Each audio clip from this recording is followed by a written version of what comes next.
ప్రకృతి, విజ్ఞాన శాస్త్రం, ఆధ్యాత్మికం ఈ మూడు కలిసినప్పుడు మనం చేసే పని యజ్ఞంగా మారుతుంది. రెండవ దశలో సుమారు 200కి పైగా వేప చెట్లకు మందును పిచికారీ చేయడం జరిగింది. ఔషధ గుణాలు కలిగిన వేప వృక్షం ఈ ప్రకృతిలో మనకు లభించిన ఒక అమూల్యమైన వరం. శాస్త్రపరంగా చూస్తే వేపలోని యాంటీబ్యాక్టీరియల్, యాంటీ ఫంగల్ గుణాలు అనేక చర్మ వ్యాధులను నివారించడంలో కీలక పాత్ర పోషిస్తాయి. అందుకే శాస్త్రవేత్తలు వేపను నేచురల్ ఫార్మసీ అని అభివర్ణిస్తారు. 50 సంవత్సరాలకు పైబడిన ఈ వేప వృక్షాలు తెగుళ్లతో నశించిపోతున్నప్పుడు వాటిని కాపాడడం అంటే మన ఆరోగ్యాన్ని, మన భవిష్యత్తును కాపాడినట్లే అన్నది నా భావన.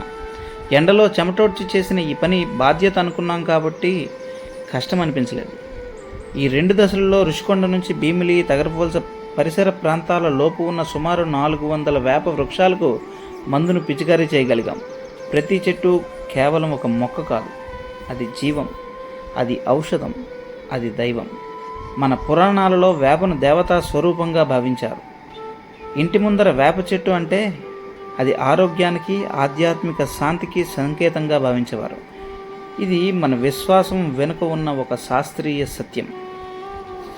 అయితే ఈ మొత్తం కార్యక్రమం మా NGO mission green Bheemili welfare trust ద్వారా మాత్రమే జరిగింది.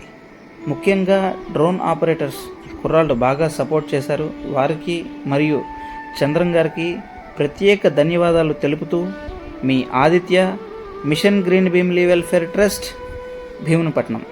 జై శ్రీరామ్, జై హింద్.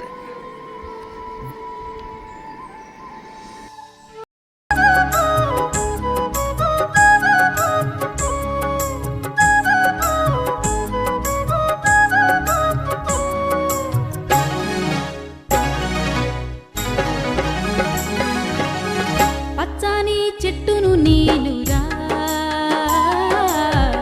పాలుగారే మనసు నాదిరా, కొమ్మను నేరమ్మను మీకు తోడుగా ఉండే అమ్మను. పచ్చని చెట్టును నీలురా,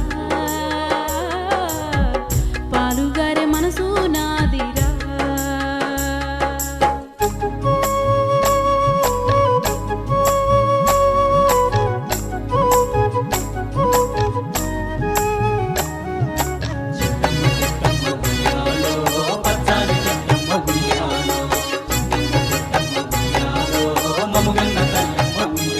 మీ పొలమును దున్నిన నాగలై, పంటను మూసిన బండినే, అమ్మమ్మ చేతిలో కవ్వమై, తాతయ్య చేతిలో కర్రనై, అమ్మ పాటతో ఊగిన ఊయలై, ఆ పాడేటి పిల్లన గ్రోవినై.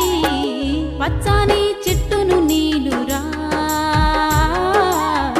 పాలుగారే మనసు నాదిరా.